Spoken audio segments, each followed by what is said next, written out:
हाय दोस्तों, आज से हम स्टार्ट करने वाले हैं मोंगोडीबी का अपना फुल कोर्स। वो भी एकदम बिगिनर फ्रेंडली होने वाला है ये कोर्स। और स्टेप बाय स्टेप मोंगोडीबी में जो भी चीज़ें होती हैं मैं आपको डिटेल में समझाने वाला हूँ। मोंगोडीबी को आप कैसे कनेक्ट कर सकते हैं नोड जेएस में, कैसे मोंगोडीबी के साथ आप वर्क कर सकते हैं, इस सीरीज में पूरा का पूरा डिटेल में आपको समझाने वाला हूँ। तो आज की स्पेसिफिक लेक्चर की बात करें तो आज हम सीखेंगे कि नो एसक्यूएल क्या होता है और ये क्यों एग्जिस्ट करता है, और डिफरेंस बिटवीन क्या होता है आरडीएमएस और नो एसक्यूएल के बीच में क्या डिफरेंस होता है, बेनिफिट क्या होता है नो एसक्यूएल डेटाबेस को।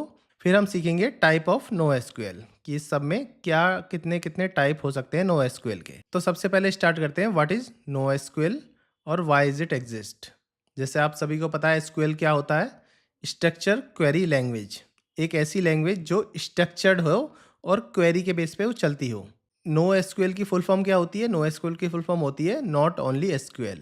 इसका मतलब ये है एसक्यूएल के अलावा भी एक नई अप्रोच है डेटा स्टोर करने की, उसी को बोलते हैं नो एसक्यूएल। ठीक है। ट्रेडिशनल जो डेटाबेस थे जैसे कि माई एसक्यूएल हो गया, पोस्टग्रेस एसक्यूएल हो गया, ओरेकल यूज़ हो गया, तो ये सब क्या यूज़ करते थे? एक टेबल करते थे यूज़, रो यूज़ करते थे, कॉलम यूज़ करते थे, जिनको हम रिलेशनल डेटाबेस बोलते थे। एसक्यूएल को भी हम रिलेशनल डेटाबेस बोलते हैं, जिसके अंदर डेटाबेस होता है, टेबल होती हैं, रो होता है, कॉलम होता है। ये तो होते हैं रिलेशनल डेटाबेस। एक होता है नो एसक्यूएल डेटाबेस जो मोंगोडीबी यूज़ करता है। मोंगोडीबी नहीं, और भी कुछ डीबी होते हैं जो नो एसक्यूएल डेटाबेस को यूज़ करते हैं। इसमें एक डेटाबेस होता है, टेबल की जगह पे ये कलेक्शंस होते हैं हमारे।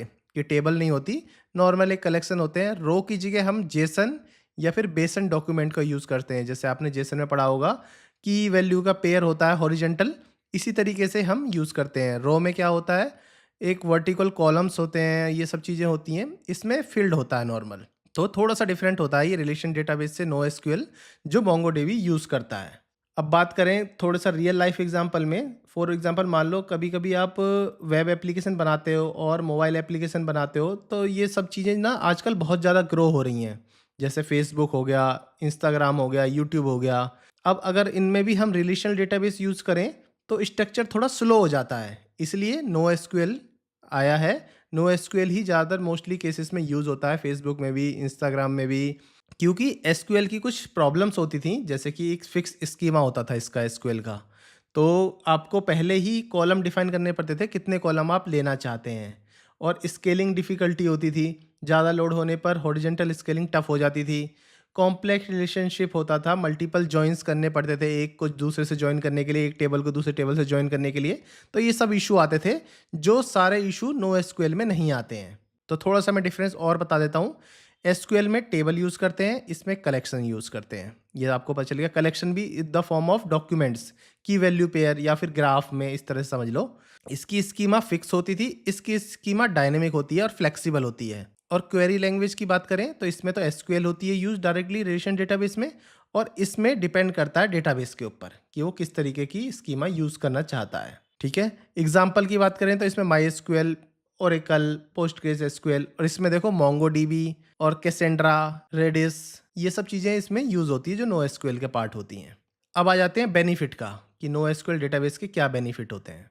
पहला बेनिफिट इसका होता है हाई स्केलेबिलिटी होती है इसकी। जैसे कि नो एसक्यूएल में डेटाबेस इजीली हॉरिजॉन्टल स्केल हो जाता है, मतलब आप मल्टीपल सर्वर ऐड कर सकते हैं परफॉर्मेंस बढ़ाने के लिए। पहला बेनिफिट नो एसक्यूएल का। दूसरा बेनिफिट फ्लेक्सिबल स्कीमा होता है। आपको प्री डिफाइन कॉलम की ज़रूरत नहीं होती, जितना आपको ज़रूरत हो उतना ही आप यूज़ कर सकते हो इसको, स्ट्रक्चर को। तीसरा बेनिफिट हाई परफॉर्मेंस होता है, डेटा को रीड राइट ऑपरेशन करना बहुत फास्ट हो जाता है।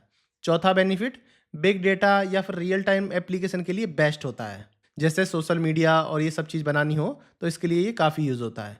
और पांचवा बेनिफिट इसको इजी टू स्टोर होता है, और क्योंकि इसमें अनस्ट्रक्चर्ड डेटाबेस होता है तो इजीली स्टोर कर सकते हैं, जेसन के रूप में, लॉग्स के रूप में, इमेज के रूप में, मेटा डेटा के रूप में, या फिर बाइनरी जेसन के रूप में।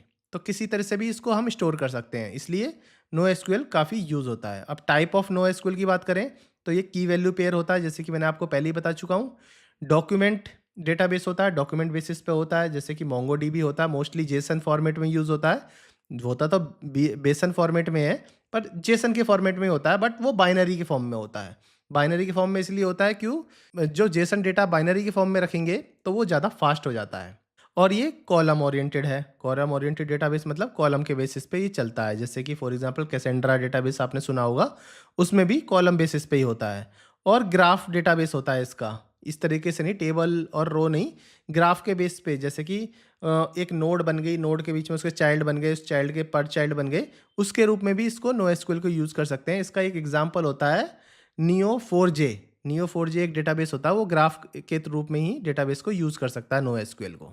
ठीक है, इतनी सारी चीज़ मैंने आपको बता दी, डेफिनेशन क्लियर कर दिया, नॉर्मल MongoDB क्या होता है, इन रिलेशनल और NoSQL डेटाबेस में क्या अंतर होता है। अब थोड़ा सा पढ़ लेते हैं MongoDB क्या होता है।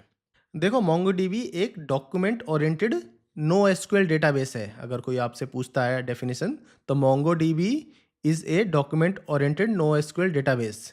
यानी कि MongoDB में डेटा जो स्टोर होता है वो टेबल के रूप में नहीं होता, बल्कि कलेक्शन एंड डॉक्यूमेंट के फॉर्म में स्टोर होता है। तो ये भूल जाओ कि टेबल रो, टेबल कॉलम, इस तरह से कुछ नहीं है।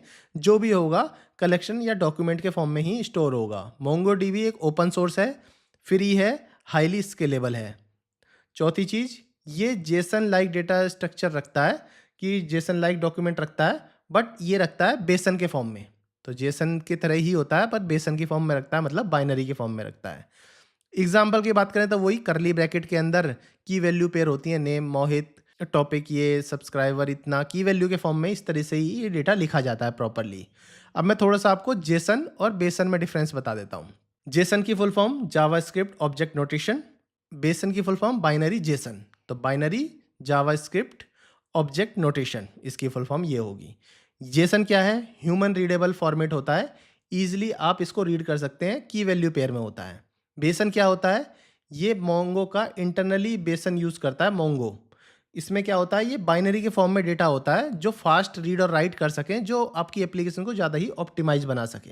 बेसन सपोर्ट करता है additional data type like data, object ID, binary data, ये सब चीज़ें ये इंटरनली अपने बैकएंड में स्टोर करके रखता है, जिससे आपकी एप्लीकेशन मोर फास्ट हो जाती है। डेटा फैच करना हो या फिर डेटा को रीड करना हो या डेटा राइट करना हो, बेसन से ज़्यादा अच्छे से हो जाता है। इसलिए जेसन लाइक फॉर्मेट होता है, पर बाइनरी के फॉर्म में होता है। तो इसलिए MongoDB इस तरह से यूज़ होता है। तो MongoDB का एक नॉर्मल सा एक स्ट्रक्चर बताता हूँ किस तरीके से यूज़ होता है।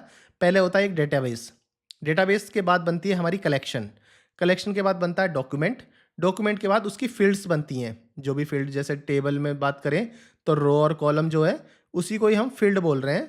फील्ड में जो डेटा है की वैल्यू के फॉर्म में आपका स्टोर होता है हॉरिजेंटली। ठीक है, इस तरीके का कोई स्ट्रक्चर बनता है।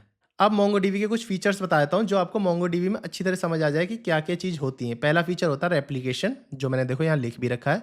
रेप्लिकेशन का मतलब है डेटा की मल्टीपल कॉपी आप मेंटेन कर सकते हैं फॉर हाईली अवेलेबिलिटी के हिसाब से। तो ठीक है, पहला इसका फीचर ये होता है, जो बहुत मोस्टली यूज़ होता है, इसलिए डेटाबेस हम MongoDB यूज़ करते हैं। सेकेंड फीचर होता है स्केलिंग, हॉरिजेंटल स्केलिंग, मतलब ये क्या है? डेटा मल्टीपल सर्वर में डिस्ट्रीब्यूट कर सकता है ईजिली।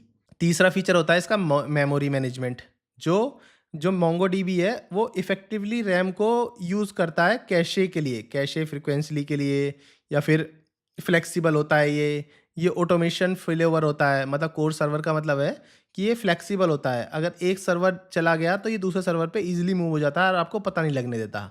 तो ये सब चीज़ें इसके फीचर्स होते हैं।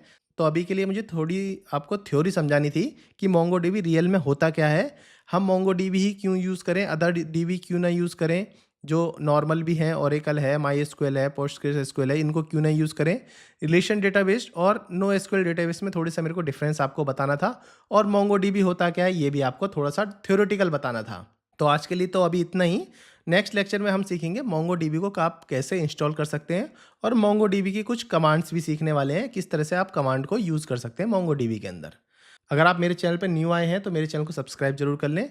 अगर आप मेरे चैनल से ऑलरेडी जुड़े हुए हो तो मेरे वीडियो को लाइक करें, कमेंट करें, जो भी आपको इशू आ रहा है मैं आपको हर कमेंट पे आपको रिप्लाई जरूर दूंगा। अभी के लिए इतना ही, फिर मिलेंगे नेक्स्ट लेक्चर में, तब तक के लिए थैंक्स फॉर ज्वाइनिंग।